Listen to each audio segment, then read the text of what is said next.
Alors, Gravity est un super outil pour gérer un inventaire et un plan de gestion en relation avec cet inventaire et suivre la qualité, les services écosystémiques, etc. Mais comment est-ce que je fais pour les plantations, c'est-à-dire des arbres qui sont pas encore dans mon inventaire? Autrement dit, j'ai j'ai un projet de plantation, j'ai acheté des arbres, donc voilà, j'ai une liste d'arbres avec la pépinière origine, etc.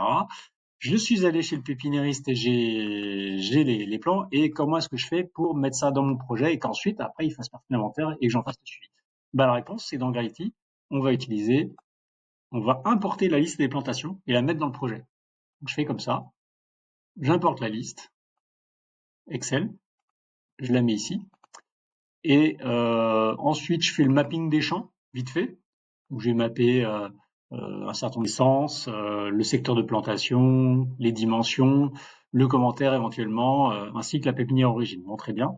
Ensuite, je passe à l'import. Donc, il va m'importer dans le projet les 14 arbres qui, évidemment, n'apparaissent pas encore sur le plan. Donc, le placement, en fait, c'est moi qui vais le faire en fonction de l'endroit exact où j'ai fait mes trous et mes plantations.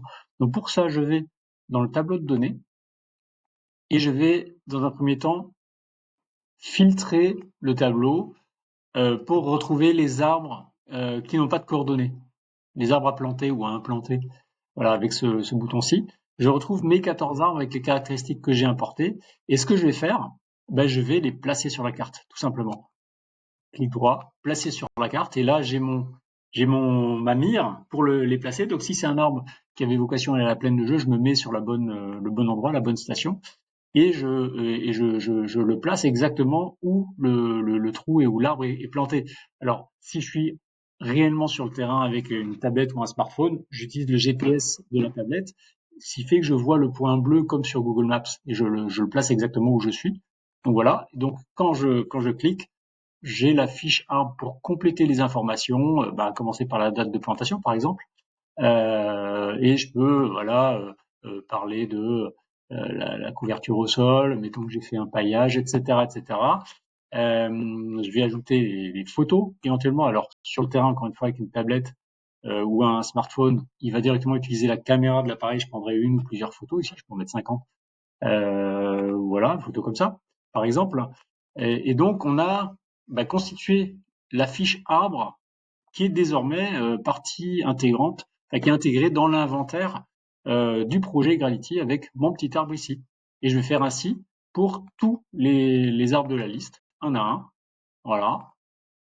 Les arbres sont tous placés sur le plan maintenant. Ils font partie de l'inventaire Gravity et je peux désormais les prendre en compte pour le plan de gestion. En particulier, par exemple, si je veux qu'il y ait un arrosage, un suivi, des tailles, etc., je vais faire comme on fait dans Gravity, c'est-à-dire je vais, par exemple, ici dans la page de gestion des actions, je vais créer une action d'arrosage pour ces arbres. Arrosage récurrent et on va dire qu'on va les arroser de maintenant tous les 2 semaines par exemple jusqu'à la fin de la saison, voilà, jusqu'au 30 septembre. Et je vais sélectionner les arbres concernés par mon programme d'arrosage. Voilà, comme ça c'est fait et j'ai un arrosage qui est prévu pour mes petits arbres toutes les 2 semaines. Donc il y a évidemment la première séance, la première tournée qui est en retard, mais on va dire je l'ai fait en même temps que la plantation. Voilà, comme ça. Voilà. Et puis la prochaine, elle est d'ores et déjà programmée pour mes petits arbres. Et si je reclique individuellement sur un arbre ou un autre, je retrouve ces caractéristiques avec les actions d'arrosage ici dans sa fiche arbre également. Donc voilà, Gravity pour gérer des arbres anciens, des arbres nouveaux, des plantations, le meilleur ami du jardinier et en gros de ceux qui veulent sauvegarder l'environnement.